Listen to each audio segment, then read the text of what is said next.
So, hi everyone, welcome back to the channel. Welcome to episode 5. और this video is going to be about कि how to score maybe 300 plus. Basically मैंने पोल किया था एक और उसमें मैंने पूछा था कि if you want some tips or tricks related to biology, तो उसमें सही मतलब आया था कि हाँ मतलब लोगों को चाहिए. So I'm making a video of it और let's start then. So basically bio में सोर्स तो आई थिंक सबको पता है कि कैसे क्या पढ़ना होता है. सो बायो में सोर्स तो एनसीईआरटी होता है, तो मैंने भी एनसीईआरटी से ही पढ़ा है और तुम्हें भी एनसीईआरटी से ही पढ़ना चाहिए. अगर तुम कोई भी अदर मॉड्यूल या कुछ भी फॉलो कर रहे हो तो छोड़ दो, skip it, don't do it, it will ruin your preparation of biology also. मैंने अभी तक फ्रैंकली स्पीकिंग मैंने 5-6 बार दोनों 11th-12th की एनसीईआरटी पढ़ ली होंगी अपने ड्रॉप ईयर्स में, और सब में मैंने पढ़ ली होंगी 5-6 बार एटलीस्ट. नॉट लाइक ब्रैगिंग यार कि भाई ये कर लो तो ये हो जाएगा, नहीं. I am sharing my experience कि मैंने क्या किया है. तुम करोगे तो मे भी तुम्हारे भी आ जाए. मेरे 300 प्लस आए थे लास्ट नीट में. बायो का मतलब होता है कि रिविजन यार. बायो मतलब तुम जितनी बार उसे रिवाइज कर रहे होगे ना, उतनी बार तुम्हें वो चीज़ें मेमोराइज हो रही होंगी, बार बार तुम्हारे दिमाग में जा रहा होगा. सो जो हम जिससे सबको डर लगता है आई गेस वो रिवीजन है. हम लोग फिजिक्स में क्यों लैक करते हैं कि क्योंकि हम लोग उसके रिवीजन में लैक कर रहे हैं. तो बायो में क्योंकि हम लोग को बायो पसंद होती है तो हम लोग पढ़ते जाते हैं तो वो हमारी स्ट्रॉन्ग होती जाती है. यही मेरे साथ भी था. मेरे ड्रॉप ईयर में मैंने बायो ही मेजरली पढ़ी है, उसकी वजह से मेरी बायो अच्छी है. जो पढ़ोगे वो ही अच्छा होगा ना. ऐसे बात करेंगे कि जिसका हो रखा है, जिसका सिलेबस नहीं हो रखा और जिसने पूरा कर लिया है. सबसे पहले जिसने नहीं कर रखा है सिलेबस, अभी तुम स्टार्ट कर रहे हो, तुम मतलब अभी घुसे हो नीट की प्रिपरेशन में, तो तुम्हें ये करना चाहिए कि पहले तो वन शॉट से पूरा सिलेबस निपटाओ एक बार.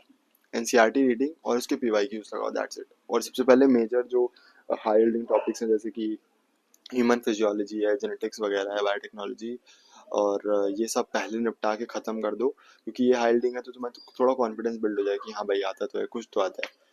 और करना तो देखो पड़ेगा. सबसे पहले एनसीईआरटी करके उसको ख़त्म करके पीवाईक्यूज लगाओ.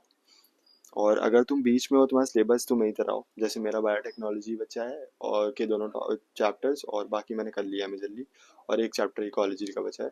तो अगर तुम यही तरह हो तो तुम्हें आप बेसिकली अपनी गलतियों पे तो सुधारें. पहले सिलेबस कंप्लीट निपटा दो 1-2 दिन में, और उसके बाद अपनी गलतियों पे काम करना है टेस्ट देके. और कि तुम कहाँ गलत कर रहे हो, कहाँ रिवीजन कर रहे हो. रिवीजन जितनी बार इसको करोगे उतनी बार आएगा. I am focusing on revision more, क्योंकि वही सब नहीं कर रहे हैं. जिससे जिनका सिलेक्शन नहीं हो रहा है वो रिवीजन नहीं कर रहे हैं भाई. Obviously revision is very important basically. तो या if you are half way मेरी तरह, और अगर तुम्हारा सिलेबस हो रखा है तो टेस्ट देना चालू करो. अब तो तुम्हें फुल फिजिक्स केमिस्ट्री बायो देनी चाहिए. तुम्हारा सिलेबस अगर तुम्हारा बायो का सिलेबस हो रखा है तो उसके टेस्ट दो, जैसे मैंने अभी टेस्ट दिया था. क्योंकि मेरा ऑलमोस्ट हो गया और मुझे लास्ट ईयर तो पढ़ा ही है ना, कुछ तो आता ही है जो नहीं पढ़ रखे टॉपिक्स. तो मैंने फुल सिलेबस दिया था बायो का, मेरे 240 आए थे विदाउट रिविजन. तो अब डिसेंट है आई गेस. मैं इम्प्रूव करूँगा इसके बाद. तो ठीक है, अगर तुम्हारा हो रखा है तो रिवीजन करके टेस्ट से अपनी गलतियाँ एनालाइज करो और उस पर काम करो, है ना. या दैट्स इट. मैंने भी यही किया. मैंने रिवीजन पे फोकस किया है टेस्ट से. और बायो में कुछ ऐसा नहीं होता. इफ लाइक मैं क्वेश्चन प्रैक्टिस के बारे में बात करूँ, मैंने पीवाईक्यू ही करे हैं. मैंने मतलब टेस्ट से तो मेरी बहुत क्वेश्चन प्रैक्टिस है. जितनी मेरी बायो मुझे आती है, मुझे लगता है क्वेश्चन प्रैक्टिस से ही आती है. क्योंकि तुम्हें डिफरेंट डिफरेंट फ्रेम होते हुए क्वेश्चन दिखते हैं कि भाई ये भी तो बन सकता था, ये भी तो बन सकता है. तो पीवाईक्यूज तो तुम्हें करनी ही है. सिर्फ अभी तो सिर्फ पीवाईक्यूज करो, पीवाईक्यूज निपटा के खत्म करो. और तुम जब टेस्ट दोगे तो तुम्हें डिफरेंट जितने भी वैरायटी ऑफ क्वेश्चन, रोज question you will see in exam, क्योंकि तुम टेस्ट में लगा रहे हो. तो बेसिकली उस पे टेस्ट पे फोकस करो.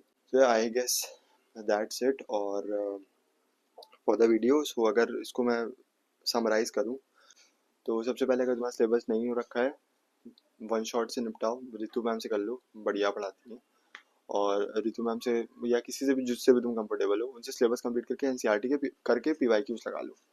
और जो जो तुम करते जाना उसको रिवाइज करते रहना, वरना उसका कोई फायदा नहीं है. रिवाइज करते रहना.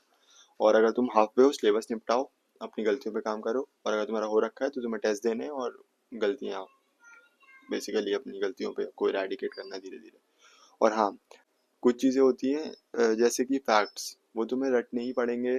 सम और द अदर वे। जैसे कि बायोडाइवर्सिटी और कंजर्वेशन वाला टॉपिक है, तो वो तुम्हें बेसिकली मैंने क्या कर रखा है, उसके स्टिकी नोट्स बना के अपने सामने लगा लिए। तो जब भी मैं उसको बार बार देखता हूँ तो मुझे ऑब्वियसली मेमोराइज होता है, जैसे कितनी चिड़िया है, तोता, मैना, ये सब जो होती हैं। जैसे बायोडाइवर्सिटी, कंजर्वेशन, ऑर्गेनिज्म पॉपुलेशन में बहुत सारा स्टफ है जो कि तुम्हें पढ़ना पड़ेगा। उसे एक जगह कॉपी मैंने तो डायरी में लिख रखा है और सामने भी चिपका रखा है।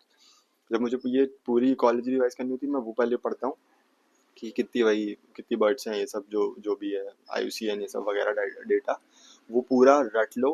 फिर चैप्टर पे जाओ तो तुम्हें चैप्टर आधा लगेगा, क्योंकि उसमें आधी तो फैक्ट्स होते हैं। सो या this is also the point, जो कि तुम बेसिकली जो तुम्हें रटने वाला पोर्शन लगता है उसको सामने लगाओ और रटो। एग्जाम्पल्स कैसे करोगे, ऐसी ऐसी बार बार करने से ही होगा।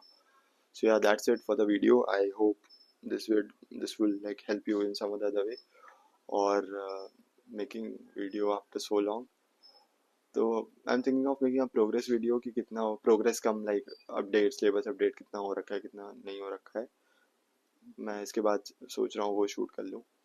बताओ कमेंट्स में कैसी चल रही है पढ़ाई, और अगर तुम्हारे बोर्ड्स चल रहे हैं तो कैसे चल रहे हैं। सुना है फिजिक्स का तो एकदम क्रेजी सीन हो गया है। I hope this will help you in some other way. Thanks for watching.